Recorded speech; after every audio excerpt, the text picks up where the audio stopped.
আসসালামু আলাইকুম।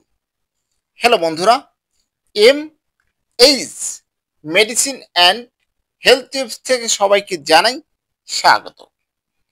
আজকে আপনাদের জানাবো ডেন্টাল ক্যারিজের লক্ষণ।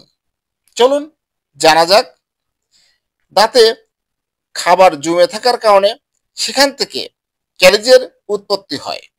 অনেক সময় হয়তো কালো দাগ থেকে কালো দাগ থাকে না, কিন্তু ক্ষয় হয়। দাঁতে কালো দাগ চোখে পড়ার আগে অনেকের দাঁতে প্রথমে সেনসিটিভিটি বা শিরশির অনুভূতি হয়।